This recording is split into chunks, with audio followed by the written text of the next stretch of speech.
तप और स्वाध्याय में रत, तपस्वी तथा वाक शास्त्र में निपुण श्रेष्ठ मुनि वाल्मीकि ने मुनियों में श्रेष्ठ नारद जी से पूछा, हे मुनि, इस समय इस संसार में ऐसा कौन पुरुष है जो गुणवान है, पराक्रमी है, धर्म को जानने वाला है, उपकार मानने वाला है, सत्य बोलने वाला है और दृढ़ व्रत वाला है, सदाचार से युक्त, समस्त प्राणियों का हित चिंतक, विद्वान, सामर्थ्यशाली और एकमात्र प्रिय दर्शन, सभी को प्रिय लगने वाला पुरुष कौन है?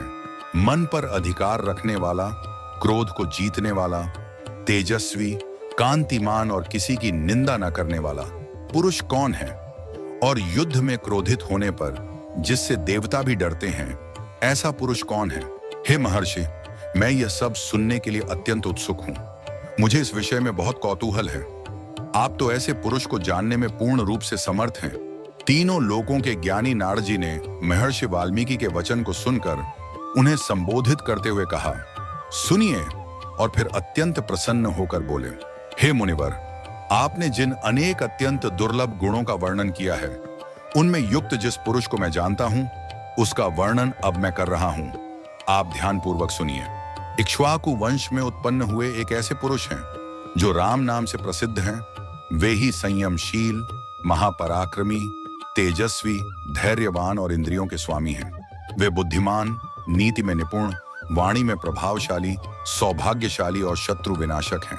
उनके कंधे चौड़े, भुजाएं लंबी और शक्तिशाली हैं। गर्दन शंख जैसी सुंदर है और ठोड़ी बड़ी तथा मांसल है। उनकी छाती चौड़ी तथा धनुष बड़ा है।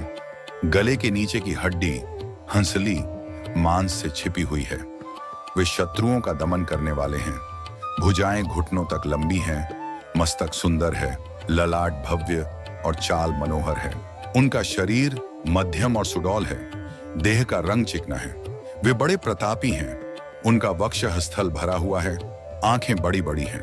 वे शोभायमान और शुभ लक्षणों से संपन्न, धर्म के झाता, सत्य के प्रति अडिग, प्रजाजनों के हित साधन में लगे रहने वाले हैं। वे यशस्वी, ज्ञानवान, पवित्र, जितेंद्रिय और मन को एकाग्र रखने वाले हैं।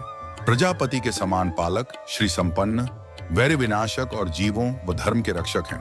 स्वधर्म और स्वजनों के पालक, वेद वेदांगों के तत्ववेत्ता तथा धनुर्वेद में प्रवीण हैं। वे समस्त शास्त्रों के तत्व को जानने वाले, अद्भुत स्मरण शक्ति और त्वरित बुद्धि से युक्त हैं। वे सभी लोगों के प्रिय हैं। सज्जनों में श्रेष्ठ, दीनों के प्रति करुणामय और अत्यंत विवेकशील हैं।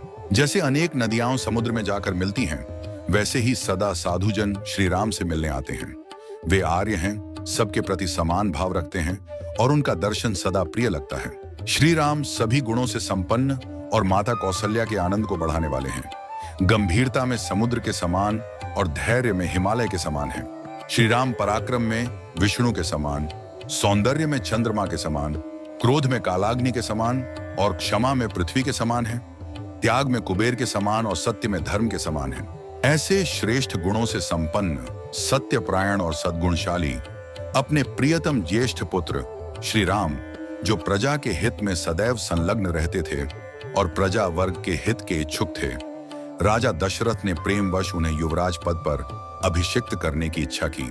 राज्याभिषेक की तैयारियां देखकर रानी कैकेयी, जिन्हें पहले ही राजा दशरथ ने 2 वरदान देने का वचन दिया था, ने उन वचनों का स्मरण कराते हुए राजा से यह वर मांगा कि श्री राम का वनवास हो और भरत का राज्याभिषेक किया जाए। राजा दशरथ ने अपने सत्य वचन के कारण धर्म के बंधन में बंधकर अपने प्रिय पुत्र राम को वनवास दे दिया। वीर श्री राम ने पिता की आज्ञा और उनकी प्रतिज्ञा का पालन करते हुए कैकेयी को प्रसन्न करने हेतु वन की ओर प्रस्थान किया। सुमित्रा के प्रिय और विनयशील पुत्र लक्ष्मण, जो राम के अत्यंत प्रिय भाई थे, अपने बड़े भाई के प्रति अटूट स्नेह और निष्ठा से प्रेरित होकर उनके साथ वन गमन के लिए निकल पड़े। सीता जी, जो जनक कुल में जन्मी थीं, देवमाया जैसी सुंदर, सभी उत्तम गुणों से युक्त और स्त्रियों में श्रेष्ठ थीं, राम जी के प्राणों के समान प्रिय पत्नी थीं और सदैव उनके हित में लगी रहती थीं। वे राम जी के पीछे पीछे ऐसे चलीं जैसे चंद्रमा के पीछे रोहिणी तारा चलता है। उस समय राजा दशरथ ने अपना सारथी भेजा और अयोध्या के लोग स्वयं उनके साथ होकर दूर तक उनका अनुसरण करते रहे। फिर श्रृंगवेरपुर में गंगा तट पर अपने प्रिय निषाद राज गुह के पास पहुंचकर धर्मात्मा श्री रामचंद्र जी ने सारथी को अयोध्या जाने के लिए विदा कर दिया। राम जी, लक्ष्मण जी और सीता जी निषाद राज गुह के साथ विभिन्न वनों से होकर आगे बढ़े। मार्ग में उन्होंने अनेक जलयुक्त नदियों को पार किया और भरद्वाज मुनि के आश्रम पहुंचे निषाद राज से विदा लेकर। वहां से वे चित्रकूट पर्वत पर गए और एक रमणीय पर्णकुटी बनाकर आनंद पूर्वक वनवास का जीवन बिताने लगे, मानो देवता और गंधर्व किंकर स्वर्ग में सुखपूर्वक निवास कर रहे हों। जब श्री राम चित्रकूट गए तब पुत्र वियोग के शोक से व्याकुल राजा दशरथ अपने पुत्र को स्मरण करते हुए विलाप करते करते स्वर्गवासी हो गए। राजा दशरथ के स्वर्ग जाने के बाद वशिष्ठ आदि प्रमुख ब्राह्मणों ने भरत को राज्य संचालन के लिए नियुक्त किया, लेकिन महाबली और वीर भरत ने राज्य की कोई इच्छा न रखते हुए केवल अपने पुण्यात्मा भाई श्री राम को प्रसन्न करने के लिए वन की ओर प्रस्थान किया। जब भरत जी अपने बड़े भाई सत्य प्रतिज्ञ महात्मा श्री राम के पास पहुंचे तो उन्होंने अत्यंत विनम्रता और आदर के साथ उनसे याचना की, धर्मजा, आप ही हमारे राजा हों। महान यशस्वी, परम उदार, प्रसन्न मुख और महाबली श्री राम ने भी पिताजी के आदेश का पालन करते हुए राज्य की इच्छा नहीं की। उन्होंने भरत को अपने राज्य का प्रतीक स्वरूप पादुका सौंप दी और बार बार आग्रह करके उन्हें लौटा दिया।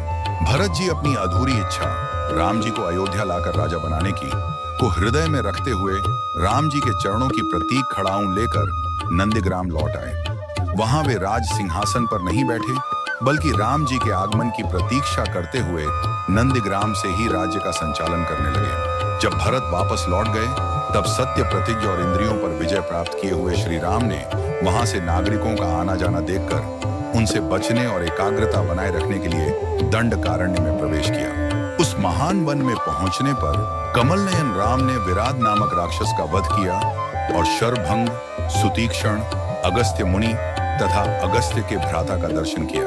फिर अगस्त्य मुनि के कहने पर उन्होंने ऐन्द्र नामक धनुष, एक खड्ग और 2 तूनीर जिनमें बाण कभी खत्म नहीं होते थे, अत्यंत प्रसन्न होकर ग्रहण किए। वन में रहते हुए एक दिन सभी ऋषि वहां आए और असुरों तथा राक्षसों के वध के लिए श्री राम से निवेदन किया। उस समय वन में श्री राम ने दंडकारण्यवासी उन ऋषियों को अग्नि के समान तेजस्वी होकर राक्षसों के वध का वचन दिया और संग्राम में उनके वध की प्रतिज्ञा की।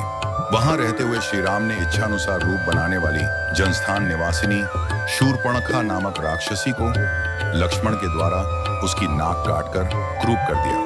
तब शूर्पणखा के कहने पर चढ़ाई करने वाले सभी राक्षसों और खर, दूषण, त्रिशिरा तथा उनके समर्थक असुरों को श्री राम ने युद्ध में मार डाला। उस वन में निवास करते हुए उन्होंने जनस्थानवासी 14,000 राक्षसों का वध किया।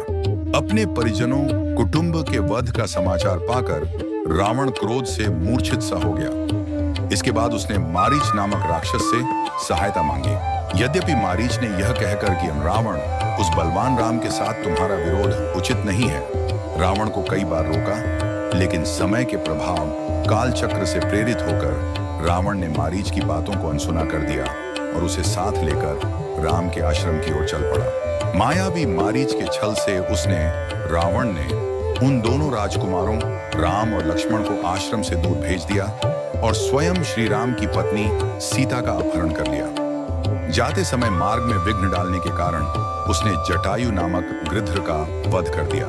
सीता हरण और जटायु की दुर्दशा ने राम के मन, वाणी और शरीर को इतना विचलित कर दिया कि वे अत्यंत दुखी होकर शोक में डूब गए और उनका संपूर्ण चित्त असंतुलित हो गया। जटायु के मृत्यु के बाद श्री राम ने उनका अग्नि संस्कार किया। इसके बाद सीता माता की खोज में वन में आगे बढ़ते हुए उन्होंने कबंध नामक राक्षस को देखा, जो शरीर से विकृत और भयावना रूप वाला था। महाबाहु राम ने उसे मारकर उसका भी दाह किया और वह राक्षस स्वर्ग को चला गया। कबंध ने श्री राम से कहा, रघुनंदन, आप धर्मपरायण सन्यासिनी शबरी के आश्रम में जाइए।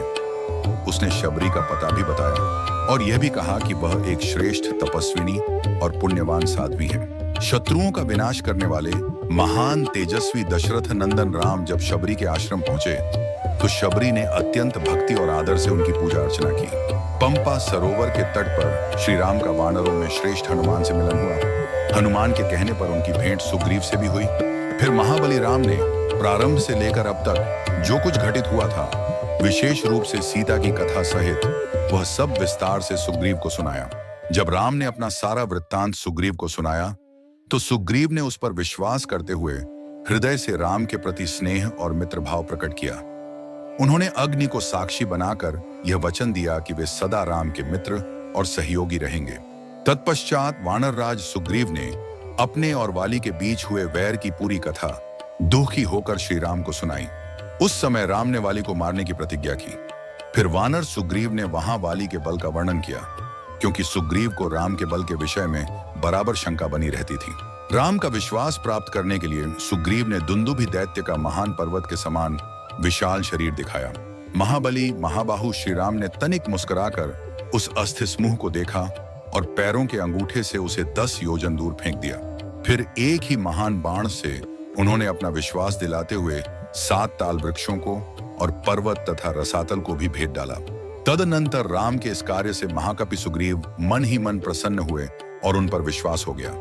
फिर वे उनके साथ किष्किंधा की गुफाओं में गए। वहां पर सुग्रीव ने, जो स्वर्ण के समान पिंगल वर्ण वाला वीर था, गर्जना की। उस महान गर्जना को सुनकर वानरों के राजा वाली ने अपनी पत्नी तारा को आश्वासन देकर तुरंत घर से बाहर कदम रखा और सुग्रीव से भिड़ गया। वहीं श्री राम ने वाली को एक ही बाण से मार गिराया। सुग्रीव के कथन अनुसार उस संग्राम में वाली को मारकर उसके राज्य पर राम ने सुग्रीव को ही बिठा दिया। तब उस वानर राज ने भी सभी वानरों को बुलाकर जानकी का पता लगाने के लिए उन्हें चारों दिशाओं में भेजा। तत्पश्चात संपाति नामक गृध्र के कहने पर बलशाली हनुमान जी 100 योजन विस्तार वाले खारे समुद्र को लांघकर पार चले गए। हनुमान जी लंका नगरी, जो रावण के अधीन थी, वहां पहुंचते हैं और अशोक वाटिका में बैठी हुई चिंतित एवं श्री राम के ध्यान में लीन माता सीता को देखते हैं। हनुमान जी ने माता सीता को अपनी पहचान बताई, श्री राम का संदेश सुनाया, उन्हें आश्वस्त किया और सांत्वना दी। इसके बाद उन्होंने अशोक वाटिका के द्वार को तोड़ दिया। हनुमान जी ने लंका में प्रवेश करके 5 सेनापतियों और 7 मंत्रियों के पुत्रों का वध किया। फिर वीर अक्षय कुमार को भी परास्त कर दिया। इसके बाद उन्होंने स्वयं को जानबूझकर पकड़े जाने दिया ताकि रावण से भेंट हो सके। ब्रह्मा जी के वरदान से अपने को ब्रह्मपाश से छुड़ा सकने में समर्थ होते हुए भी महाबली वीर हनुमान जी ने जानबूझकर स्वयं को राक्षसों के बंधन में रहने दिया। उन्होंने राक्षसों के अपराध को अपनी इच्छा के अनुसार सहन किया ताकि आगे की रणनीति पूरी हो सके। लंकापुरी को जलाकर और जनकनंदिनी सीता माता को देखकर हनुमान जी श्री राम को प्रिय समाचार सुनाने के लिए पुनः लौट चले।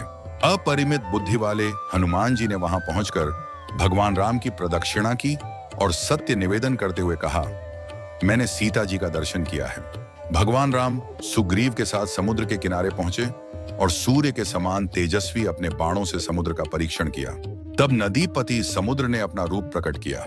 उसके कहने पर ही श्री राम ने नल से सेतु का निर्माण कराया। श्री राम पुल पार कर लंका पहुंचे, रावण का वध किया और फिर सीता माता से मिलन हुआ। लेकिन उस समय राम जी को बहुत लज्जा, संकोच का अनुभव हुआ। श्री राम ने जनसभा में सीता माता से कठोर मर्मभेदी वचन कहे और उन वचनों से आहत होकर सती सीता ने अग्नि में प्रवेश कर दिया। इस महान कर्म, सीता की अग्नि परीक्षा और उनकी पुनः प्रतिष्ठा के द्वारा भगवान राम ने त्रैलोक्य, तीनों लोकों के समस्त चर प्राणियों को संतुष्ट किया। देवता और अर्षियों सहित संपूर्ण ब्रह्मांड राम के इस धर्म और मर्यादा पालन से प्रसन्न हो गया। देवताओं द्वारा पूजित होकर श्री राम अत्यंत प्रसन्न हुए और उन्होंने राक्षस राज विभीषण का लंका के सिंहासन पर अभिषेक किया।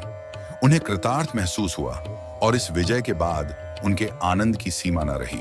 राम ने देवताओं से वर प्राप्त किया और मरे हुए वानरों को पुनर्जीवन प्रदान किया। फिर वे अपने सभी साथियों के साथ पुष्पक विमान पर चढ़कर अयोध्या के लिए प्रस्थान किए। रामचंद्र जी भरद्वाज मुनि के आश्रम में पहुंचे और सबको विश्राम देने के बाद उन्होंने भरत के पास समाचार पहुंचाने के लिए हनुमान को भेजा। फिर सुग्रीव के साथ कथा विनोद करते हुए उन्होंने पुनः पुष्पक विमान पर आरूढ़ होकर नंदीग्राम की ओर प्रस्थान किया। निष्पाप श्री रामचंद्र जी ने नंदीग्राम में अपनी जटाएं काटकर भाइयों के साथ और सीता माता को पुनः प्राप्त करके अपना राज्य पुनः ग्रहण किया। श्री राम के राज्य में लोग प्रसन्न, सुखी, पुष्ट, धार्मिक तथा रोग व्याधियों से मुक्त रहेंगे। उन्हें दुर्भिक्ष, अकाल या भय का कोई कष्ट नहीं होगा। कोई भी अपने पुत्र की मृत्यु नहीं देखेगा स्त्रियां विधवा नहीं होंगी और सदैव पतिव्रता होंगी। श्री राम के राज्य में आग लगने का तनिक भी भय नहीं होगा। कोई भी प्राणी जल में डूबकर नहीं मरेगा। हवा से उत्पन्न आपदा का कोई डर नहीं रहेगा और न ही किसी को ज्वर बुखार से भय होगा। श्री राम के राज्य में न तो भूख का भय होगा, न ही डाकू या चोर का डर। नगर और राष्ट्र धन धान्य से परिपूर्ण होंगे और सभी लोग सदा प्रसन्न रहेंगे। जैसा आनंद और संतोष सतयुग में होता है, वैसा ही राम राज्य में होगा। महायशस्वी श्री राम अनेक अश्वमेध यज्ञ करेंगे, जिनमें वे सुवर्ण से युक्त बहुत सी दक्षिणाएं देंगे। वे 10,000 करोड़ 1 खरब गायें और ब्राह्मणों को अपार धन प्रदान करेंगे। इसके अतिरिक्त श्री राम 100 गुणे राजवंशों की स्थापना करेंगे और समाज में चारों वर्ण अपने अपने धर्मों में स्थित रहेंगे। 11,000 वर्षों तक राज करने के बाद श्री रामचंद्र जी अपने परम धाम को पधारेंगे। जो व्यक्ति वेदों के समान पवित्र, पापों का नाश करने वाला और पुण्यदायक रामचरित का पाठ करता है, वह सभी पापों से मुक्त हो जाता है। जो मनुष्य इस आयुवर्धक रामायण कथा का पाठ करेगा, वह मृत्यु के बाद अपने पुत्रों, पौत्रों और अन्य परिजनों के साथ स्वर्गलोक में प्रतिष्ठित होगा। यदि ब्राह्मण इसका पाठ करे तो वह विद्वान हो जाए, क्षत्रिय इसका पाठ करे तो पृथ्वी पर राज्य प्राप्त करे, वैश्य इसका पाठ करे तो व्यापार में लाभ पाए और शूद्र भी इसका पाठ करे तो प्रतिष्ठा प्राप्त करे। इस प्रकार श्री वाल्मीकि द्वारा रचित श्री राम के लिए समर्पित आदिकाव्य श्रीमद् रामायण के बालकांड का प्रथम सर्ग यहाँ पूर्ण होता है।